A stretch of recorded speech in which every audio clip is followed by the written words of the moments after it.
கடல் தண்ணி ஏன் உப்பா இருக்குது அப்படின்னு உங்களுக்கு தெரியுமா? பொதுவாகவே சோடியமும் குளோரைடும் வினைபுரியும் போது தான் இந்த உப்பு உருவாகுது. பூமி உருவான ஆரம்ப காலகட்டத்தில் பூமியோட மேற்பரப்புல அலுமினியம், சோடியம், குளோரைடு, சிலிக்கான் இப்படி நிறைய தனிமங்கள் இருந்துச்சு. வானத்துல இருந்து மழை பொழியும் போது அந்த மழை தண்ணி காத்துல இருக்கக்கூடிய கார்பன் டை ஆக்சைடு மேல பட்டு அசிட்டிக்கா மாறுது.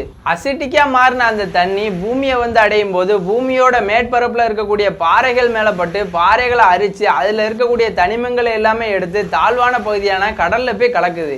இப்படியே தொடர்ந்து 200 மில்லியன் ஆண்டுகளா நடந்ததால பூமியோட மேற்பரப்புல இருக்கக்கூடிய தனிமங்கள் எல்லாமே கடல்ல வந்து சேருது. சோடியம் குளோரைடை தவிர மற்ற தனிமங்களை கடல்வாழ் உயிரினங்கள் எடுத்துக்கிறது. மிஞ்சி இருக்கக்கூடிய சோடியமும் குளோரைடும் வினைபுரிஞ்சு உப்பா மாறி கடலுக்கு அடியிலே தங்கிருது. கடல் தண்ணி நீராவி ஆகும் போது கூட இந்த உப்பு வெளியே வர முடியாம அங்கே தங்கிருது. இதனாலதான் கடல்ல அதிக அளவு உப்பு இருக்குது.